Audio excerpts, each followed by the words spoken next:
आज 7 जुलाई की इस प्रवचन में जानेंगे कि आखिर मुख्य द्वार पर जल छिड़कने का समय क्या होता है और सही विधि क्या होती है।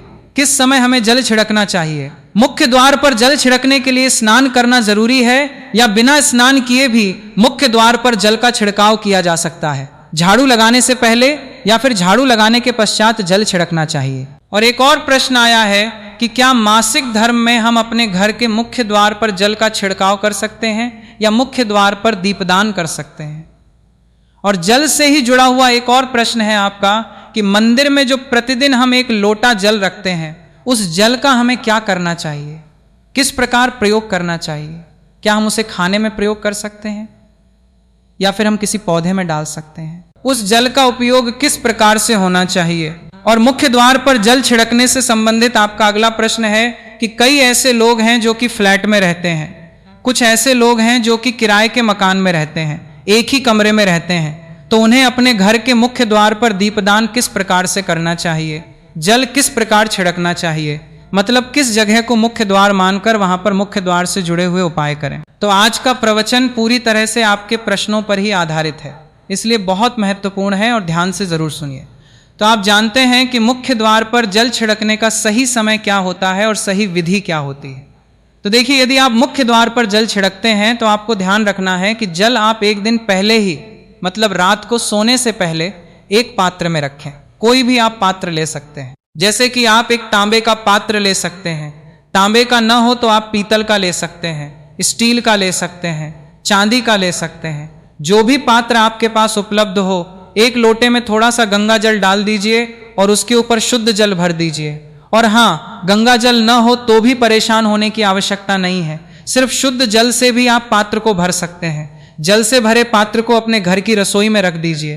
अब जैसे कि आप अगले दिन सुबह उठकर इस जल का छिड़काव अपने घर के मुख्य द्वार पर करेंगे।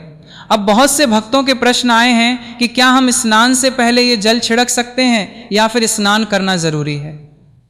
देखिए, मुख्य द्वार पर जो सुबह सवेरे सबसे पहले जल छिड़का जाता है, जैसे कि जो रसोई में रखा हुआ जल होता है, ये एक तरीके से उपाय के तौर पर किया जाता है। घर में किसी भी प्रकार की परेशानी हो, किसी भी प्रकार का दुख दर्द रहता हो, गरीबी हो या फिर कलह क्लेश बहुत अधिक रहता हो, मतलब किसी भी प्रकार की नेगेटिव ऊर्जा से आप परेशान हैं, बहुत समय से परेशानियों में ही घिरे हुए हैं, तो ऐसे में घर की रसोई में जल रखा जाता है और यही जल घर के मुख्य द्वार पर सुबह उठकर छिड़का जाता है। इस जल के छिड़काव से आपके घर की कोई भी परेशानी हो बहुत शीघ्र समाप्त हो जाती है। उपाय को करने से आपके घर में सुख समृद्धि भी आती है, कलह क्लेश से भी मुक्ति मिलती है, बीमारियों से भी मुक्ति मिलती है। मतलब देखिए, किसी भी प्रकार की मानसिक परेशानी हो, शारीरिक परेशानी हो, आर्थिक तंगी हो या आपके घर में कोई वास्तु दोष हो, किसी भी प्रकार का ग्रह दोष हो, जैसे कि कई बार ऐसा होता है कि कई लोगों के ऊपर कई प्रकार के बुरे ग्रह दोषों का प्रभाव होता है, जिसकी वजह से घर में परेशानियां सदैव बनी रहती हैं। तो ग्रह दोषों के प्रभाव से भी आपको मुक्ति मिलती है, ग्रह दोष और पितृ दोष भी समाप्त होता है। इसके साथ ही जैसे कि बहुत से लोगों के प्रश्न होते हैं कि उनके ऊपर किसी ने कुछ करा दिया है, उनके परिवार में किसी भी प्रकार की पहले कोई परेशानी नहीं थी, किंतु अभी कुछ समय से परेशानियां लगातार आती ही जा रही हैं और कोई रास्ता नहीं मिल रहा है परेशानी से निकलने का। तो किसी के भी किए कराए तंत्र मंत्र का प्रभाव हो, किसी की बुरी नजर का प्रभाव हो, तो भी आपके इस उपाय से, मतलब इस एक लोटे जल से, आपकी परेशानी स्वतः ही कुछ दिनों में नष्ट हो जाती है। तो ये घर की सभी परेशानियों से मुक्ति पाने का रामबाण और सबसे सरल, सबसे आसान उपाय होता है जो हमारे शास्त्रों में वर्णित है। तो आप अपने घर की रसोई में एक लोटा जल रखें, रात में भरकर, और प्रातःकाल जल्दी उठकर उसी जल से अपने घर के मुख्य द्वार पर छिड़काव कीजिए। अब जैसे कि बहुत से लोगों के प्रश्न आते हैं कि ये जल हमें किस समय अपने घर के मुख्य द्वार पर छिड़कना चाहिए। तो देखिए, सुबह सूर्योदय होने से पहले इस जल का छिड़काव आपके घर के मुख्य द्वार पर हो जाना चाहिए। आप चाहें इसके पश्चात शुद्ध जल से, मतलब किसी भी दूसरे जल से अपने घर के मुख्य द्वार को धोते हैं तो पश्चात में भी धो सकते हैं, कोई समस्या नहीं है। किंतु इस जल का छिड़काव घर के मुख्य द्वार पर सूर्योदय होने से पहले हो जाना चाहिए। और अब जैसे आपका अगला प्रश्न है कि क्या हमें स्नान करके इस जल का छिड़काव अपने घर के मुख्य द्वार पर करना चाहिए या फिर बिना स्नान किए भी कर सकते हैं। ये जो हम जल छिड़कते हैं, मतलब ये एक उपाय होता है, तो इसे हम स्नान करने के पश्चात नहीं करते। सुबह जल्दी उठते हैं और उठकर सबसे पहले घर की रसोई में जाएंगे। उसके पश्चात उस जल को लेकर आप घर के मुख्य द्वार पर जाएंगे। मुख्य द्वार खोलकर मतलब मेन गेट खोल दीजिए और उसके पश्चात मुख्य द्वार पर इसी जल का छींटा दीजिए, छिड़काव कर दीजिए। और जल का छिड़काव करते समय अपने पितरों का ध्यान कीजिए, माँ का ध्यान कीजिए, क्योंकि कहा जाता है कि सुबह सुबह माँ लक्ष्मी प्रत्येक द्वार पर आती हैं, सबके द्वार पर आती हैं, जिनके भी द्वार खुले होते हैं। जिनके घर में जल का छिड़काव मुख्य द्वार पर हुआ रहता है उसके घर में वो प्रवेश कर जाती हैं। तो माँ लक्ष्मी का मन में ध्यान कीजिए और एक तरह से प्रार्थना कीजिए कि हे माँ लक्ष्मी, आप मेरे घर में प्रवेश करें, मैं आपका स्वागत करने के लिए तैयार हूँ। और इसके पश्चात अपने पितरों का ध्यान कीजिए, क्योंकि हमारे घर की जो दहलीज होती है वहीं पर पितरों का वास माना जाता है। तो जब आप दहलीज पर जल के छींटे देते हैं तो आपके पितर बहुत प्रसन्न हो जाते हैं और उनका आशीर्वाद भी आपको प्राप्त होता है। तो सुबह जो आप जल छिड़कें, इसके लिए स्नान करने की आवश्यकता नहीं है, बिना स्नान किए भी कर सकते हैं। और अब आपका अगला प्रश्न है कि क्या झाड़ू लगाने के पश्चात हमें जल का छिड़काव करना चाहिए या फिर झाड़ू लगाने से पहले भी जल का छिड़काव कर सकते हैं। देखिए, जैसे मैंने आपको पहले ही बताया, सोकर उठने के पश्चात सबसे पहला कार्य जो आपको करना है वो जल का छिड़काव ही करना है। उसके पश्चात आप झाड़ू लगा सकते हैं, किंतु एक चीज का ध्यान रखिए, जब हम सोकर उठते हैं तो सबसे पहले बिस्तर पर बैठे हुए ही अपनी दोनों हथेलियों को जोड़कर और दोनों हथेलियों को सामने से जोड़कर पूरी हथेली को देखा जाता है। उसमें माँ लक्ष्मी का ध्यान किया जाता है। उसके साथ ही पंच देवताओं का ध्यान किया जाता है। देवता कौन कौन से होते हैं? माँ दुर्गा, भगवान शिव, भगवान श्री हरि विष्णु, गणपति गजानन और भगवान सूर्यदेव। पंच देवताओं का ध्यान हम अपने हाथों में ही करते हैं। अपने इष्ट देवता का और पंच देवताओं का ध्यान अपनी हथेलियों में कर लीजिए। उसके पश्चात दोनों हाथ जोड़कर सभी देवी देवताओं को प्रणाम किया जाता है और उसके पश्चात अपने हाथ से पृथ्वी का स्पर्श करते हैं। धरती को छूकर प्रणाम करते हैं 2 बार या 3 बार और उसके पश्चात अपना दाहिना पांव पृथ्वी पर रखते हैं, धरती पर रखते हैं। उसके पश्चात ही बाकी के जो सभी कार्य होंगे वो उसके पश्चात ही किए जाएंगे।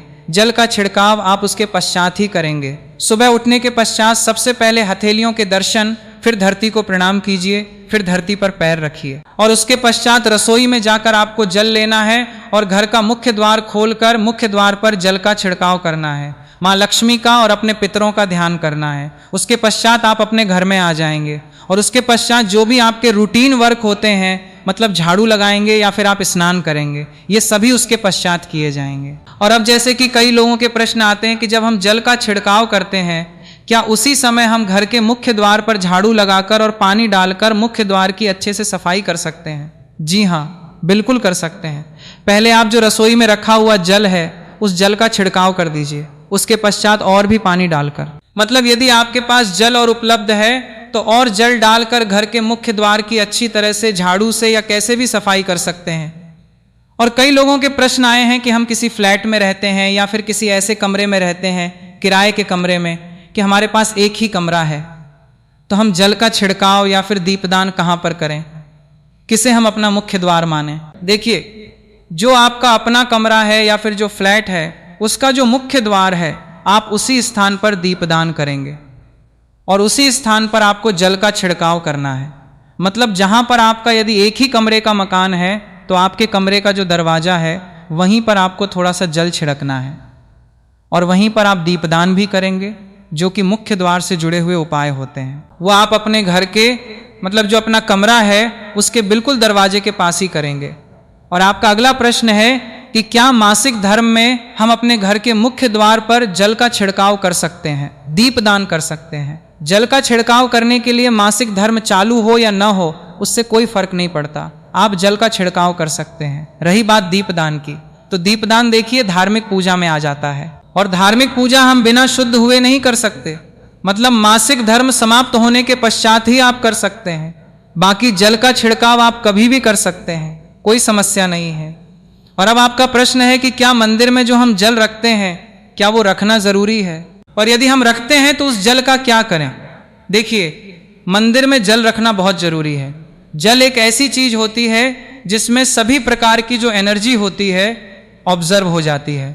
तो जो हम पूजा पाठ करते हैं, मंत्रों का जाप करते हैं या वहाँ पे प्रार्थना करते हैं, जो भी हमारे अपने मन की कामना होती है तो सभी चीज उस जल में समाहित हो जाती हैं। इसलिए पूजा करने से पहले घर के मंदिर में एक लोटा जल रखा जाता है और उसके पश्चात दीपदान मतलब एक दीपक प्रज्वलित कर दिया जाता है। ये अग्नि और जल का एक तरह से बैलेंस भी हो जाता है और इसीलिए शास्त्रों के अनुसार घर के मंदिर में एक लोटा जल भी सदैव होना चाहिए और दीपक भी प्रज्वलित करना चाहिए। तो अब इस जल का करना क्या चाहिए? देखिए, हम जल रखते हैं, सुबह की पूजा में रखते हैं, मतलब सुबह जो हम पूजा करते हैं प्रातःकालीन पूजा, उस समय जल रखा जाता है और वो जल हम अगले दिन उठाते हैं। मतलब जब आप अगले दिन पूजा करने जाते हैं, स्नान इत्यादि करने के पश्चात, तो आप उस जल को उठाते हैं। सबसे पहले तो उस जल का प्रयोग सुन लीजिए। आप अपने घर के सारे कमरों में मतलब पूरे घर में उस जल का छिड़काव करते हैं। इससे आपके घर का शुद्धिकरण हो जाता है, क्योंकि वो बहुत ही पॉजिटिव एनर्जी से भरा हुआ जल होता है। उस जल का छिड़काव करने से किसी भी प्रकार की नेगेटिव ऊर्जा का प्रवेश आपके घर में नहीं होता। किसी भी प्रकार की परेशानी आपके घर में हो, यदि आप नियमित तौर पर उस जल का छिड़काव करें अपने घर में, तो निश्चित ही आप परेशानियों से मुक्ति पा जाते हैं। किए कराए तंत्र मंत्र के प्रभाव से मुक्ति पा जाते हैं। इसका उपाय आप कर सकते हैं। जैसे कि घर में कोई बीमार है तो आप इस जल को उस व्यक्ति को पीने के लिए दे सकते हैं और ये जल इतना पावरफुल होता है कि इस जल को पीने से बड़ी बीमारियों से मतलब लंबी बीमारियों से भी धीरे धीरे राहत मिलने लग जाती है। कई बार होता है ना कि आप लोगों के प्रश्न आते हैं कि दवाई तो हम कर रहे हैं किंतु दवाई हमें लगती ही नहीं है, दवाई का कोई प्रभाव ही देखने को नहीं मिलता। तो ऐसे यदि उस जल को पीने के लिए रोगी को दिया जाए तो बहुत अच्छी दवाइयां काम करने लग जाती हैं। और जैसे कि परिवार में यदि बहुत अधिक कलह कलेश रहता है, सदैव आपस में सामंजस्य बनता ही नहीं है, आपस में हर बात पर मतभेद होता है, तो परिवार के सभी सदस्य इस जल में से यदि थोड़ा थोड़ा पीते हैं तो धीरे धीरे विचारों में परिवर्तन आने लग जाता है। पॉजिटिव विचार सभी के होने लग जाते हैं और आपस में समन्वय होने लग जाता है। कलह कलेश और मतभेद सदैव के लिए समाप्त हो जाता है। और मंदिर में रखे हुए जल का अगला उपाय क्या है? देखिए, यदि आप कोई दुकान करते हैं, कोई व्यापारिक स्थल है आपका, तो प्रतिदिन इस जल में से थोड़ा सा जल ले जाकर दुकान पर व्यापारिक स्थल पर छिड़काव कीजिए। इससे आपकी दुकान आपका काम बहुत अच्छा चलता है। मतलब किसी भी प्रकार की परेशानी आपके व्यापारिक स्थल पर नहीं आती है, क्योंकि जैसा मैंने आपको बताया ये जो जल होता है बहुत पावरफुल होता है, बहुत पॉजिटिव होता है। तो इस जल का प्रयोग करने से बहुत सारी परेशानियां स्वतः ही समाप्त हो जाती हैं। जैसे यदि आपकी दुकान पर किसी की नज़र लगी है, बहुत से लोगों के प्रश्न आते हैं कि हमारे काम को किसी ने बांध दिया है, मतलब किसी की बुरी नज़र ऐसी लग गई है कि पहले तो दुकान बहुत अच्छी चलती थी, अब नहीं चल रही है। तो आप इस उपाय को कर सकते हैं। निश्चित ही बहुत जल्द ही आपको परेशानियों से मुक्ति मिल जाती है और दिन दुगनी रात चौगनी आपके व्यापार में तरक्की होती है। और मंदिर में रखे हुए जल को आप अपने घर की रसोई में, खाना बनाने में, पीने में भी प्रयोग कर सकते हैं। किंतु खाना बनाने में प्रयोग तभी कीजिए जबकि आपके घर में बिल्कुल सात्विक भोजन बनता हो। मतलब लहसुन प्याज यदि आपके घर में बनता हो तो खाना बनाने में इस जल का प्रयोग नहीं किया जा सकता है। फिर आप इस जल को थोड़ा थोड़ा परिवार के सदस्य मिलकर ग्रहण कर सकते हैं और बचे हुए जल को आप अपने घर में पौधों में डाल सकते हैं। तो देखिए, ऐसा नहीं है कि मंदिर पर रखा हुआ जल बेकार होता है, किसी काम का नहीं होता है। बहुत सारे उपयोग इस जल के होते हैं। यदि हम सही तरीके से प्रयोग करें तो अपने जीवन की बहुत सारी परेशानियों का समाधान मात्र इसी एक लोटे जल से हम कर सकते हैं। तो ध्यान रखिए कि मंत्रों से अभिमंत्रित जल बहुत महत्वपूर्ण होता है, बहुत शक्तिशाली होता है। और हमारे घर के मंदिर पर रखा हुआ जल देवताओं का आशीर्वाद होता है, क्योंकि पूरे समय वो देवताओं के पास होता है, देवता वहाँ पर रहते हैं। तो उस जल में हर प्रकार की शक्ति समाहित होती है जो कि पॉजिटिव शक्तियाँ होती हैं। और इस जल का प्रयोग यदि हम सही तरीके से करते हैं, मतलब उसको पीने में करते हैं, खाना बनाने में करते हैं, घर में जल का छिड़काव करने में करते हैं, तो इससे हमारी समस्याओं का समाधान होता है। और यदि कोई भी कार्य नियमित तौर पर मतलब प्रतिदिन किया जाता है तो उसका हमें लाभ प्राप्त होता है। कभी कभी तो निश्चित ही आपको उतना लाभ दिखाई नहीं देगा, किंतु यदि आप नियम बना लेंगे कि हर रोज उसी जल से घर में छिड़काव करना है, घर में प्रत्येक व्यक्ति को थोड़ा थोड़ा पीने के लिए देना है, बचे हुए जल को पौधों में डाल दीजिए, दुकान पर छिड़क दीजिए, अपने घर के व्यापारिक स्थल पर छिड़काव कीजिए, बच्चों की बुक्स, सेल्फ्स में, अपने घर की तिजोरी में, हर जगह इस जल का छिड़काव कीजिए और नियमित तौर पर कीजिए। चमत्कार आपको निश्चित ही देखने को मिलेगा। इसी प्रकार से जो रसोई में रखा हुआ जल होता है उसका छिड़काव अपने घर के मुख्य द्वार पर कीजिए, तो इसका भी आपको लाभ बहुत ही शीघ्र दिखाई देगा। किंतु इसे अपने रूटीन में शामिल करना होगा, प्रतिदिन नियम से यह कार्य करना होगा, तभी आपको लाभ देखने को मिलेंगे। और हाँ, कई लोगों के प्रश्न आते हैं कि मंदिर पर जो रखा हुआ जल होता है तो जब हम अगले दिन उठाते हैं तो उसमें कई बार कुछ चीजें पड़ जाती हैं, कीड़े मकोड़े पड़ जाते हैं क्योंकि खुला होता है। तो क्या हम उसे ढक सकते हैं? जी हाँ, बिल्कुल ढक सकते हैं। जब आप पूजा करते हैं सुबह के समय, तो जब तक पूजा कर रहे हैं, जब तक मंत्रोच्चारण कर रहे हैं, तब तक जल खुला रखिए। और उसके पश्चात जैसे कि आप पूजा पर से उठते हैं तो उससे पहले जल को किसी भी प्लेट से या कटोरी से ढक दीजिए।